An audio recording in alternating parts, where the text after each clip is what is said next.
passionate, driven, enthusiastic, euphoric. This is who we are as entrepreneurs. But how we leverage these incredible attributes to dream and build businesses that scale and grow is what this podcast is all about. Hello, I'm attorneypreneur Josh Brown, and welcome to Franchise Euphoria. Hello and welcome back for another episode of Franchise Euphoria. I am thrilled for today's episode because I am interviewing a true trailblazer, an entrepreneur that started with an idea like all of us do and saw it through to a business that has now turned into a franchise. Today I am speaking with Debbie Blacher. Debbie is the founder of Wholesome Tummies, a new franchise concept built around healthy foods for kids that they actually enjoy. Debbie and another mom who are both driven to see a change in the quality of the food we feed our children launched the business in 2007. They worked their way in a grassroots effort from school to school to school until they had built up a large enough network from which they could grow. They eventually franchised the model and now are located in 14 states across the U.S. What a story. Hello, Debbie, and welcome. Hi, Josh. Thank you for that great introduction. I appreciate it. I'm so excited to be here today. Yeah, excited to have you today. I mean, it's a really, really cool concept that you have, and I can't wait to sort of dive into it. And I love talking with people like yourself who followed through on an idea and created a successful business from it, because so many of us have ideas and then they just die as ideas, you know, and you go through that stage where you're super, super excited about the idea, and then you hear from that one person who goes, ooh, that's kind of a stupid idea, and it just kills everything. So right. I know, it's so true. You know, so I love hearing from somebody like yourself who's actually followed through on it and made a success of it. So that's great. Now, before we dive into the details of your business journey, tell us, what were you doing before you came up with the Wholesome Tummies concept? So, a business journey is so similar to a life journey, you know, and I had my own life journey. I had gone in and out of corporate America.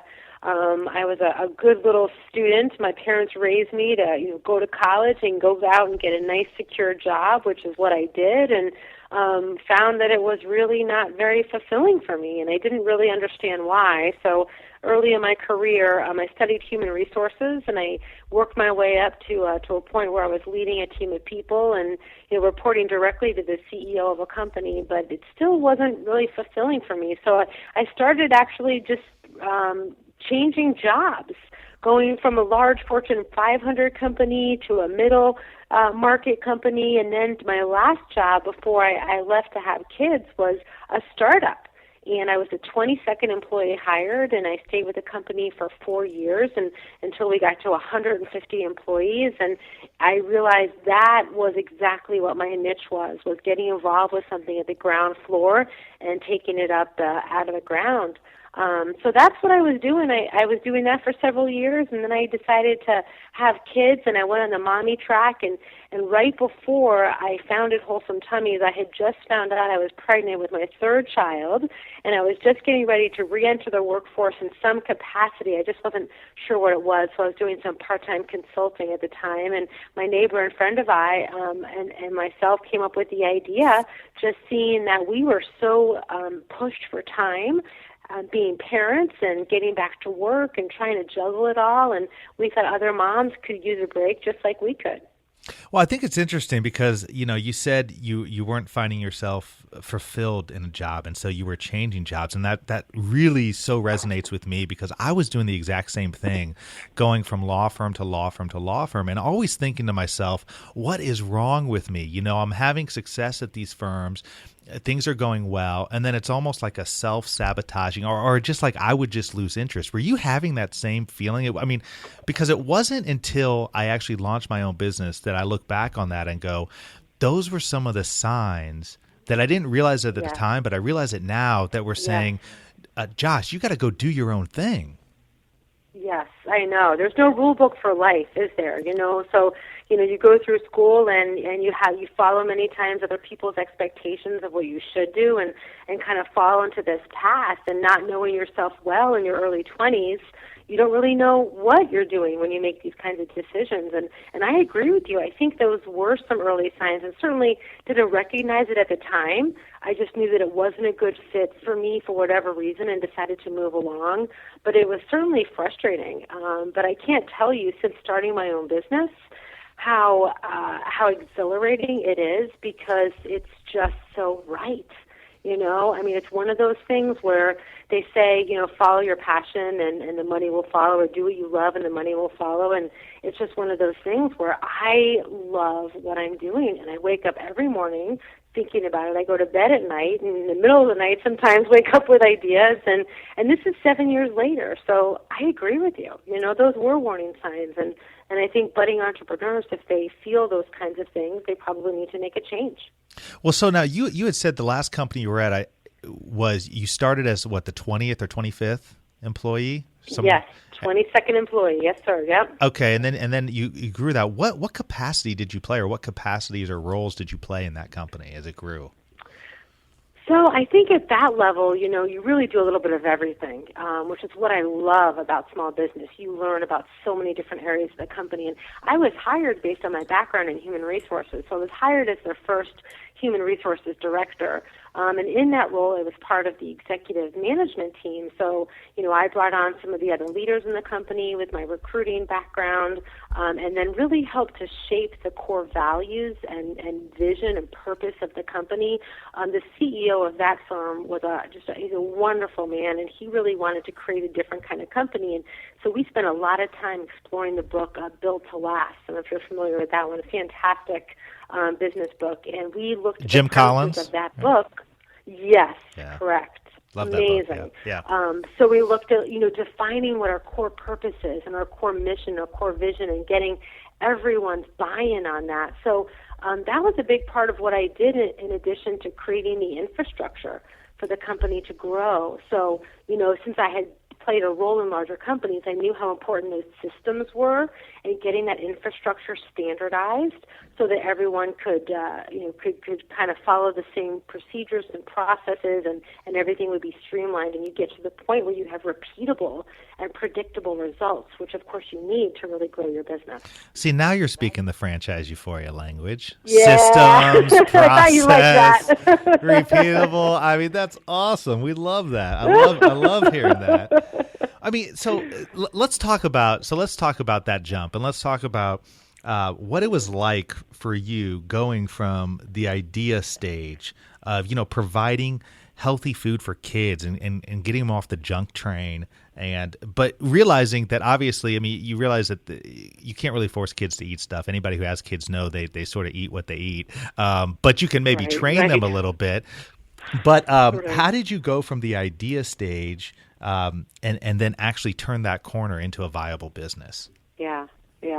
I think the number one thing that we did right at the really early kind of formative stage, where a lot of companies don't ever make it past, is that we listened to our customers. Because, and you said it, Josh, when we started this, we really wanted to change the world. I think like every entrepreneur, our eyes were bigger than everything else, and we just thought we could get kids eating tofu and green beans. We were going to single-handedly reverse the obesity crisis, and we're going to get these kids to eat healthy whether they like it or not. And guess what? I mean, a lot of them wouldn't eat that way. And not only the children had a lot of adverse reactions to even seeing something green on their plate, but even many times the parents, there was just an education piece there that was missing. So although we came out very strong, very strong, like we were putting pureed chickpeas into our chocolate chip cookies, and we were very proud of it, and we would tell the parents this, and they would look at us like we had three heads. So we realized we had to come back down to earth. We had to refine our menu. We had to really go where our customers wanted to go. And where our customers wanted us to be is give me a healthy choice for my child that I know they'll eat, make it convenient for me, and you will make my life so much easier, and I'll be your loyal customer. And we found that through focus groups. We found that through those early days of having a core value of customer dedication.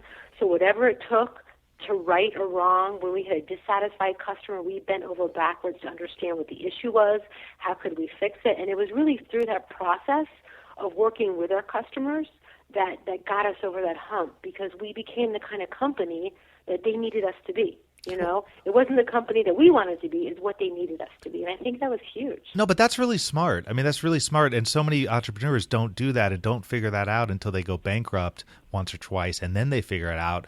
Do you think some of your prior experiences played a role in you understanding that was so important? Because I think that's something that's a really, really important thing for a lot of people to understand is, just because you go into business with an idea of what your product, what your service is, you need to have that open mindset to be able to shift a little bit once you get the feedback, and you need to seek the feedback. Yes, you're absolutely right. Right, and I don't believe my prior experiences had anything to do with that, to be totally honest with you. I didn't, being in human resources, the role of the customer and marketing was not something I focused on, but I think I know what did help us see that, and I think what it was is, when we first started the business, it was 2008 when we moved into operation. We developed the concept in 2007, started servicing schools in 2008. It was October of that year. We'd been in business for 2 months when the stock market crashed and we entered into the recession. And honestly, I really think it was a matter of survival, Josh. I really think it was a matter of, at that moment in time, almost overnight, we lost half of our customer base. And to dig deep and figure out, how are we going to grow this thing? How can we survive? How can we make it another year? How can we make it through this school year? And it was just part of we needed those customers. We couldn't live without them. We really did need them. Well, so tell me necessity. So tell me how this works and how that crash affected you, because you guys, well, let's have you explain it. Explain the process of how you contact schools, what you do for them, how you work with, I guess, the cafeterias, or I don't know if you work with the cafeterias or not, or how that whole process works with your business. Okay, sure. I'd be happy to. So basically what we do is we provide a total school lunch solution for schools that are ready to make a commitment to student health. So they're in a situation where they've got maybe an average or below average lunch program. They're getting parent feedback that it's not healthy enough, or they're losing money on the program because they can't afford it. They don't understand maybe how food service works. And maybe they don't have the technology or the menus to deliver the kind of program their parents expect. And as you know, the food industry is changing, and people are becoming more focused on the health and the purity of ingredients in food. So we approach these schools. That's really where the first, transaction happens is finding a partner school that has the same mission as we do, which is getting these kids to really eat better. And then what we provide them with is a total solution. So what that means is we provide them with all of the food, the menu planning, so they don't have to do that, and the software needed for the parents to be able to order everything online. So that in essence, the school almost becomes out of the picture. It runs very independent to them, which many schools like, because they don't, they'll do the school lunch program, but just because the parents need a choice, and not because they're experts in school food service. So they're very happy to just outsource that and let us handle it. Now, you working with public and private schools? Mostly just private schools. We're in a few charter schools, but we really focus, our niche right now is preschool up to high school, independent schools or charter schools, and we really don't work with too many public schools. It's hard to provide the kind of food that we provide at that price point. Now, that's fascinating. And so, are you, as an example, my daughter goes to my daughter goes to a private school, and I know that they place a lot of emphasis on trying to have healthy foods. They have their own garden and whatnot. But quite frankly, I see the food and I hear about the food that she eats every day, and it is anything but healthy. I will tell you that. So how do you get around, or how do you get, because this is a very different concept, I think. Do you know, are there any other businesses that are doing this? There are some actually. You really be surprised. I mean, the last 5 to 10 years, there's a lot of small businesses have kind of come out of the ground, and there's been a lot of entrepreneurial activity with the internet becoming so mainstream and everything, and a lot of them do involve technology. There are a few companies, some that service the public school market, and some private schools that do similar programs as we do. We're the only franchise concept, and we're one of the first ones to come on the stage, so we've got some experience there. But yeah, I think there's a big opportunity here. I mean, when you look at the school food service industry as a whole, it's a $42 billion market, and it's really fragmented. So, I mean, schools that have kitchens often have access to bigger companies' resources like a Sodexo or Aramark or the big food service companies.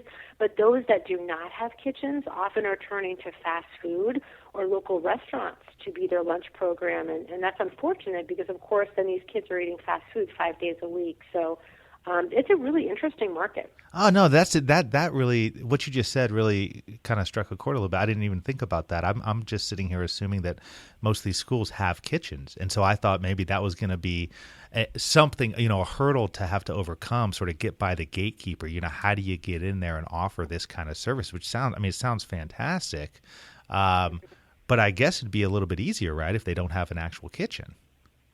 It is. Yes, it really is. That's kind of a nice opportunity for us when we get that. And really, I would say about half of the schools that we encounter have kitchens and half do not. And of the half that have kitchens, they're not really your from-scratch kitchens, because that's a different type of equipment you need.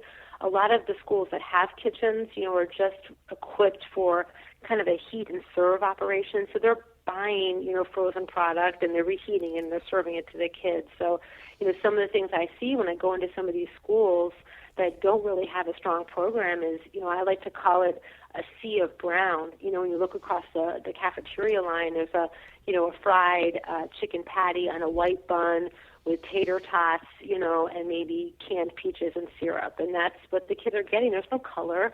There's no nutrition. There's nothing fresh. So even if they have the kitchen facilities, a lot of them don't have the right equipment or even know how to cook from scratch. So they're doing the best they can, but a lot of improvements needed. So, the first time I heard about your concept, and I think I read an article in Entrepreneur Magazine or maybe another newspaper article, and then also just in talking to you right now, I mean, I keep going back. I keep thinking about Jamie Oliver. Do you know? Yes. And remember that show he had? I don't know if it's still on, where he would go into schools. I forget what it was called. Yep. It was the Food Revolution. Yes. I don't know the name of the show, but that's what he did. It was a whole revolution, and he had that school bus. You remember the school bus? He filled it with sugar and said, "This is how much sugar the kids are eating in a week," and it was, I don't know, tens of tons. Yeah, my wife would DVR that. Yeah, she DVR'd that. She loved that show. I don't know if it's still on, but was that right around the same time you launched, or was that before or after? You know what? I don't know. It was right around the same time. It was right around that time. But it's not on anymore. He lasted 2 seasons. He went into 2. Now, he tried to transform the public schools. I mean, really, that's going to take decades to do. I mean, yeah. It took us 100 years to get where we are. Right now, it's going to take us 100 years to get out, So he was a little bit early, I think, but he went into West Virginia public schools, and then he went into Los Angeles public schools. And then they did not renew his contract.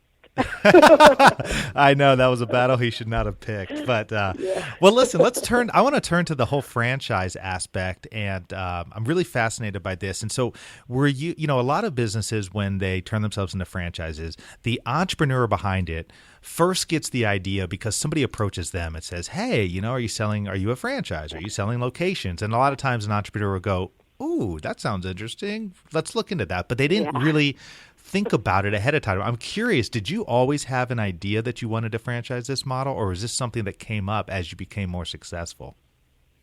No, just as you said with many others. I mean, this was not something we were looking to do. I mean, we always had the big idea of it being more than just an Orlando-based business, so we always wanted to create something lasting. but I had no knowledge of franchising, or didn't, in my mind, franchising wasn't even an option, because franchising is for Subways and McDonald's. It's not for this entirely new revolutionary type of concept. So it wasn't until we met somebody, it was a parent up in Baltimore who mentioned the franchise term to us and said, you should franchise it and let me know when you do, because I'll bring it into Baltimore for you. So we fell into it. That's awesome. So what was the first thing that you did after you started really thinking about franchising? Well, really, not knowing anything about it, just started researching and Googling everything we possibly could, and getting our hands on books and talking to experts in the field. There's a number of consulting firms that specialize in franchising, and we reached out to them, and everyone's so generous with their time. It's a wonderful industry, as you know. I mean, everyone's just so supportive and eager to help and want you to be successful. So we found a few consultants who early on validated it was a franchisable concept, helped us, write the operations manual and the training program and the legal documents, and understand kind of the industry, so that we could get it up and running. It took us about 6 to 9 months to get everything in place before we started actually recruiting franchisees. I love that you said that, because when I work with clients on that, I always say it's going to be 6 to 9 months, sometimes a year, and they always are like, "Really? It takes that long?" I don't think anybody really fully appreciates to do it the right way. It takes time to implement that. What was that like for you? I'm curious, because most entrepreneurs that go through that process, it's like pulling teeth, quite frankly, because it's like, okay, Debbie, we know that you know how this operates, but you got to get it down on paper. Right. And that's where I think, it was great for me to have a partner, especially in those early days, because we were, really polar opposites with our experiences and perspectives and our strengths and weaknesses. So we worked really, really well together. And she had a very entrepreneurial background. So for her, taking risks was not a big deal. For me, I had more of that corporate background. So you could imagine the two of us getting all this together. I mean, for me, writing a training manual was, like speaking English. I mean, it was second nature to me. So we really was working as a team, I think, and then having the right expertise around us to help make that happen. So I have so many things I want to ask you. We are limited on time because of me. I have to get to another meeting, so I apologize for that. But I definitely, before we go, I want to talk about, for a couple minutes, tell me about the ideal candidate that you guys are looking for to become a franchisee, because I think it's so important, something that's often overlooked. I always like to ask the franchisor, tell me who you're looking for. Who's going to be a great Wholesome Tummies franchisee? Because it's not going to be for everybody. Right. No, it's certainly not. You're absolutely right. And it's funny, because I think that profile evolves, as you start up the business. I mean, in the beginning, we were looking for someone just like ourselves, because we had started it. So we figured we just want to replicate ourselves. And then we realized very quickly that wasn't really the profile. If we're going to go out and find the right person for this, it was going to be someone who really was passionate about doing this, but maybe the passion wasn't as important as it had been for us. Maybe more important was the ability and the experience to build a business. It's taken us 7 years to get to this point. We want people who could come in, learn the model, and execute, and build us up to be $1 million business year 2. So we're looking for people who aren't scared to take those risks, to invest in getting a sales team and really get into these markets and take advantage of the opportunity. So I would say passion's important. Being a business builder is even more important. And then also of equal importance is having the financial ability to sustain your business before you can really get it up and running into a point where it sustains itself. So you need some operating capital to do that. So those 3 things, I think, are the trifecta for us. Now, are you expanding organically? In other words, are you guys identifying people yourselves, or maybe through connections you have? Are you working through a third-party company to help identify people across the country? You know, we kind of look at it like a stock portfolio. You know, we can't really put all our eggs in one basket because the market changes so quickly. So we do invest some in like portal advertising. There are some franchise portals, as you know, we'll advertise the concept there. We also work with a broker network, so we make sure we're tapping into that area of the market too. We have referral programs, so we get great referrals from our franchisees, which is terrific. And then just website. I think our customers are also a good source of possible referrals, and we'll get probably a few hits on our website every day. We really don't know where they come from, you know. So I think public relations and getting out there in the market just helps build the brand, and that builds awareness and feeds the recruiting wheel. So it's a lot of different things, I think, and you have to do it that way. You can't rely on just a single source. Well, I love what you're doing. I love the concept. I love any time I can talk to somebody who's got a business that combines, you know, true aspects of what a business is, and you're growing it, and you've got the franchise thing going, but you're doing something that socially is responsible and good. And so it's a win-win. So I really, really love that, and I applaud you for doing that. Before we hang up, tell people where they can reach out to you or how they can get in touch with you if they have questions or they want to learn more about the concept. Absolutely. Thank you so much for that. So I would recommend you go to our website, and that is WTCafe.com. WT Cafe is the brand that we take into schools. Wholesome Tummies is our parent company, and you'll learn all about the menu, our program. You'll get to meet our local owners. We have bios and pictures of our owners on there, and you can always request more information, and we'd be happy to tell you more about the model and the business and get to know you. If you have a school that's interested in the program, we'd love to talk to them too. Well, thanks again, Debbie. Look forward to keeping tabs and staying in touch with you. Really appreciate it. I appreciate the time. Thank you so much, Josh.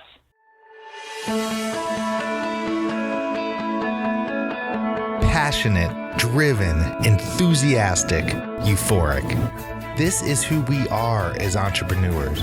But how we leverage these incredible attributes to dream and build businesses that scale and grow is what this podcast is all about. Hello, I'm attorneypreneur Josh Brown, and welcome to Franchise Euphoria.